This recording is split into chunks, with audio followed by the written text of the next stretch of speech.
Hey folks, it's Dave here, and I got a really different video tonight. I'm actually looking for some advice if you're a Stratomatic cards and dice basketball player. Okay, as you know, one of the listeners of the show, Andrew, was awesome and sent me the cards and dice version of Stratomatic basketball, and I took it out and I played it, and I love it. I do. The basic mode is awesome. It feels like a basketball game. I had so much fun playing it. But I'm not a new basketball guy, so I wanted to play some older Celtics teams, and even my Buffalo Braves, my adopted team. So I found some pretty good deals online with some people who sold me a couple of older seasons. The problem is the two seasons I got in the mail, one of them from 75, 76, the other from 79, 80, are both the older style cards. So they're not compatible with the new game. I tried to, read the instructions here on the card here and play the old game, and it was terrible. I'm not going to lie, it was terrible. I would never play it. The new game is light years ahead. It flows. The fast action cards are rolling. Everything just goes so well. The older game is just terrible. But I didn't want to just turn around and sell these cards or get rid of them. It's like I wanted to play some of these teams. So I come up with some modifications, and I want to run them by you if you played Strat Basketball, just to see what you think. All right. So first things first, let's start down at the bottom with rebounds. So the issues I had was deciding on rebounds, and then what to do about the passing, and what to do about the defense check. Okay, those are my big issues in the game.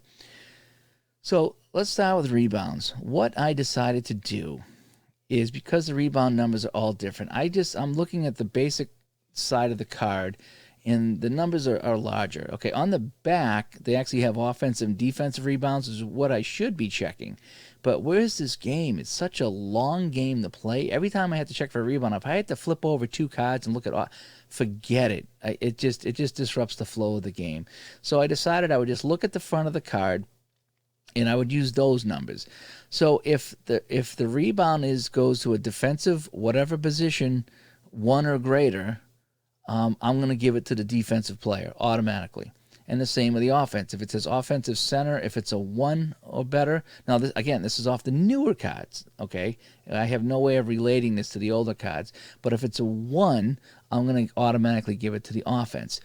Anything else, unless it spells out, defensive center rebound, offensive left guard rebound, anything that's a 2 or higher, or, if this guy's a 7, whatever, anything besides a 1 or a direct rebound, card, I'm going to compare the numbers on the front of the card for rebounds. So let's just say it was Dave Cowens and Bob McAdoo, and Cowens was 16 rebounds and McAdoo was, say, 12. So there's a 4 difference, okay?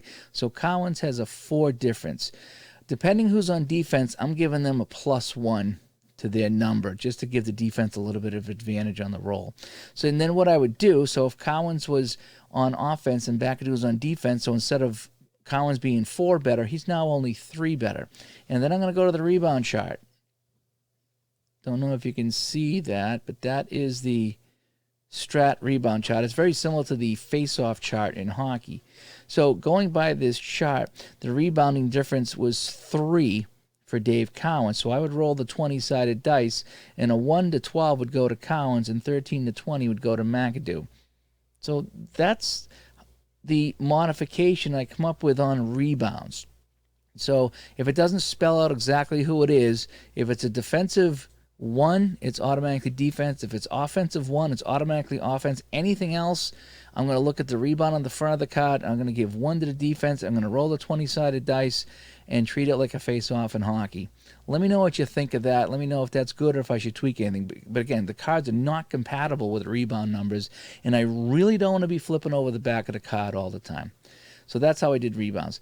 Passing, if you look at in the basic game on the newer version, there's a 26 to 32 rating for each player.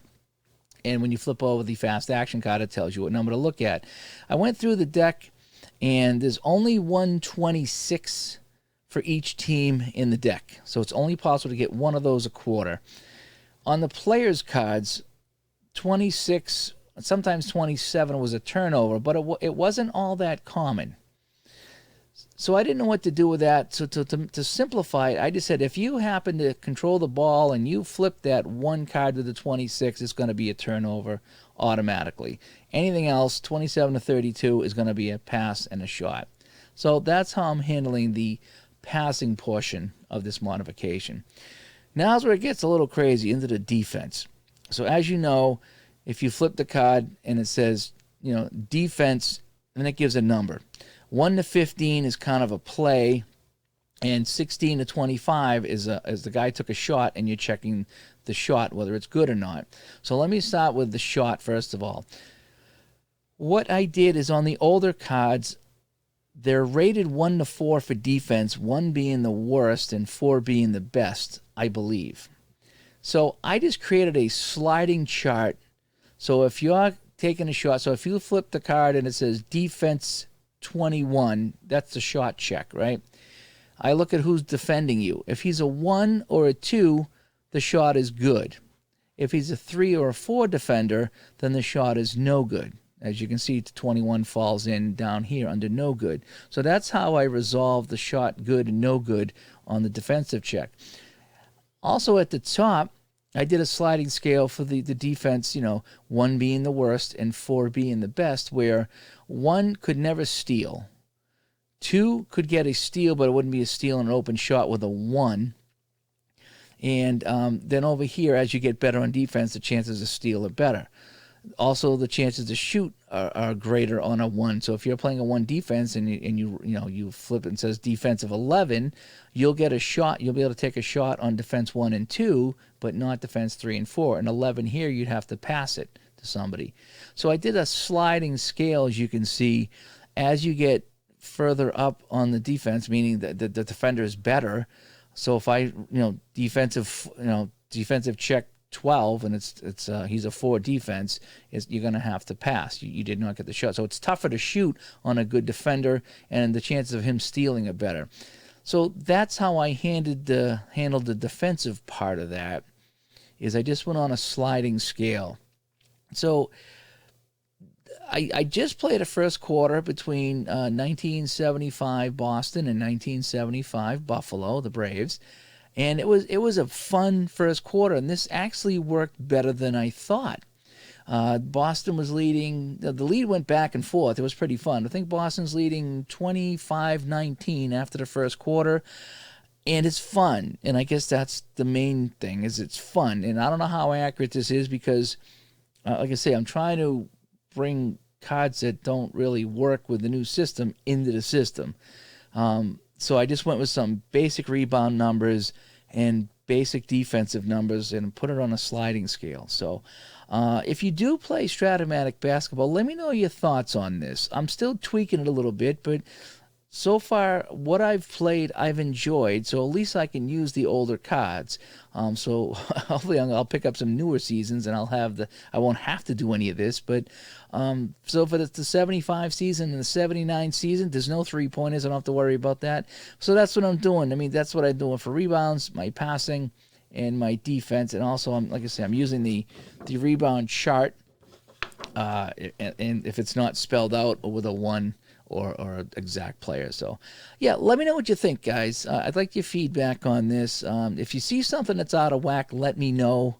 This was my first crack at it. I can always tweak some numbers here and there, but the idea was I wanted to play with the old cards. And I think if you're a bad defender and a good defender, I think I get that scale where I think it should be. Again, it's not perfect, and I know every player is different, but I didn't know what else to do here, and I didn't want to be flipping cards over all night playing. I just the heck with that. I wanted a kind of generic setup, and I think I found it here. So let me know what you think. Look at the numbers. See if they make sense.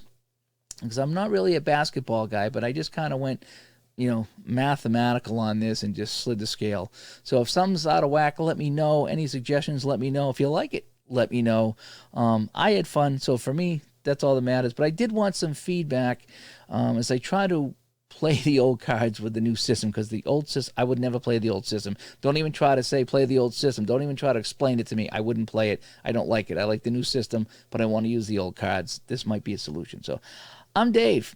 Thanks so much for watching, and I look forward to your comments. Bye-bye.